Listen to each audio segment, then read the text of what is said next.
Hello guys. Hi, hello, namaskar. Welcome to my YouTube channel. পথাৰত উপস্থিত হৈ বৰ্তমান পথাৰতে এই উৎসৱটো পালন কৰিছে। এই মাঘী মেলাখন অসম জাতীয়তাবাদী যুৱ ছাত্ৰ পৰিষদ ৰাজগাঁও আঞ্চলিক সমিতিৰ উদ্যোগত 1 নং 2 নং গেৰেকনি আৰু 1 নং 2 নং লেলাপতা ৰাজগাঁওবাসী ৰাইজৰ সহযোগত ভোগালী উৎসৱ উদযাপন কৰিছে। এতিয়া বৰ্তমান গধূলি হৈছে আৰু ৰাতিলৈ বিশিষ্ট শিল্পীসকল আহিব, ইয়াত উপস্থিত হ'বহি। ভাল লাগিছে। আমাৰ ঘৰৰ নিচেই কাষতে হয়। ইয়াত থলুৱা গাঁৱলীয়া পৰিৱেশ এটা দিবলৈ চেষ্টা কৰিছে। গাঁৱৰ ল'ৰাসকলে সকলোৱে মিলি এই ঘৰকেইটা বনাইছে। এইটো মেইন ঘৰ, মানুহৰ গাঁৱলীয়া ঘৰ এখন ইয়াত দেখাবলৈ চেষ্টা কৰিছে। এইটো ধুনীয়াকৈ ধুনীয়াকৈ বনাইছে। ইয়াত লিখা আছে আমি। ইফালে এটা ভঁৰাল বনাই থৈছে ধুনীয়াকৈ। এইফালে এটা নামঘৰ, গাঁৱলীয়া নামঘৰ এনেকৈ বনাই। যিমান পাৰোঁ জুম কৰি দেখুৱাবলৈ চেষ্টা কৰিছোঁ।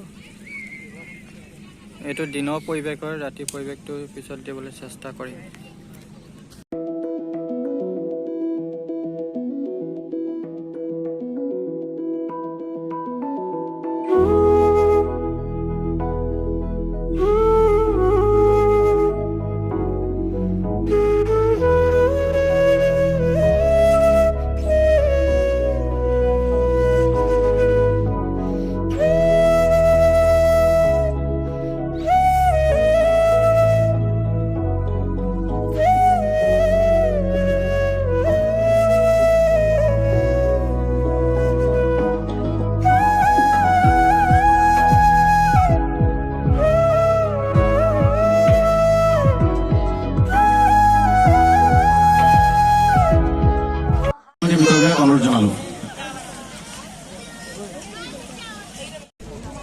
ইমান ধুনীয়াকৈ ইয়াত আমি অসমীয়া নহয় দুখীয়া বুলি লিখা আছে। আদিবাসী ছাত্ৰ সন্থাৰ ডিব্ৰুগড় জিলা সমিতিৰ সন্মানীয় সহ সম্পাদক।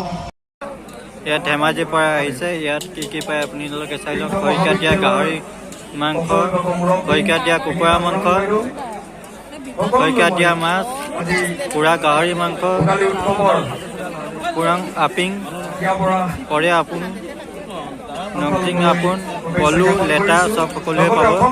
ইয়াত বনাই আছে ধুনীয়াকৈ ইয়াত বনাই আছে। খাব পাৰে, আহিব পাৰে ধুনীয়াকৈ ইয়াত। গাহৰি একদম মজা আছে। ইয়াত ধুনীয়াকৈ চাইমদ বনাই আছে। টুপ চাইমদ কৰি আছে ইয়াত।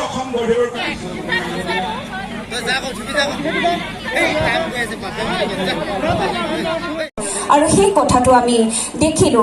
আৰু ইয়াৰ পৰা এটা বাৰ্তা যাব, যিটো বাৰ্তা গোটেই গাঁৱৰ ৰাইজে একত্ৰিত হৈ আমাৰ যিটো অসমীয়া সংস্কৃতি, জাতীয় সংস্কৃতি, এডালি বাঁহ, সেই বাঁহৰ পৰা কি কৰিব নোৱাৰি। বাঁহৰ পৰা এখন গেট ইমান সুন্দৰকৈ তৈয়াৰ কৰিছে সেয়া শিল্পী। সেইসকল শিল্পী আজি বিকশিত হৈছে। সেইসকল শিল্পী যিসকলে আমাৰ মহিলাসকলক দেখিছোঁ, মই এসপ্তাহৰ আগত দেখিছোঁ মই ইয়ালৈ কেনেবাকৈ আহি নিজে নৰা কাটি ইমান সুন্দৰকৈ এখন মঞ্চ গঢ়িছে। এজন শিল্পীয়ে ইমান সুন্দৰকৈ এটি সুন্দৰকৈ প্ৰস্তুত কৰি দিছে। আৰু কি লাগে, সৰু সৰু বাঁহৰ জৰিয়তে জাকৈ খালৈ নিজেই তৈয়াৰ কৰিছে। এইবোৰেই হৈছে প্ৰতিভা। এই প্ৰতিভাবোৰ বিকাশ কৰিবলৈ এখন মঞ্চ লাগে। আৰু এই মঞ্চখন আজি অসম যুৱ ছাত্ৰ পৰিষদ আৰু 1 নং 2 নং 3 নং গেৰেকনি, 1 নং 2 নং লেৰেলি পথাৰ ৰাইজে দেখুৱাই দিলে।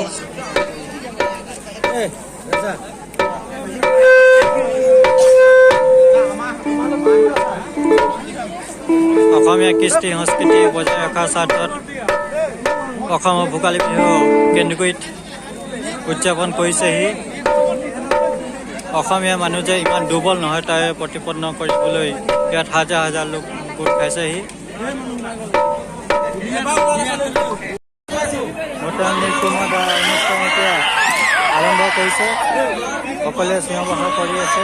সকলোকে ভোগালী বিহুৰ শুভেচ্ছা দিছে মোৰ ফালৰ পৰা। আৰু মোৰ এটা ভাল লাগিছে কুসুম কৈলাশৰ নতুন হেয়াৰ ষ্টাইলটো হেয়াৰ কাট সলনি কৰিছে কিন্তু আমাৰ কেমেৰা ক্লোজ কৰি দেখাব কুসুম কৈলাশৰ হেয়াৰ কাট সলনি হৈছে নতুন এটা লুকছ দিছে আৰু জনপ্ৰিয় গীত আপোনালোকে শুনিবলৈ সাজু হওক কুসুম কৈলাশে এই ঠাণ্ডা বতৰৰ দিনত আপোনাৰ বোকাৰে আৰু চিঞৰটো জোৰ লাগিব নাচিব লাগিব প্ৰথমতে ৰাজগড়ৰ ডেকাবিলাকে অকণমান জোৰকে চিঞৰিলে ভাল হয় এটা গীত আছিলে মোৰ ভাগে বহুতে শুনিছে বহুতে শুনা নাই যিসকলে জানে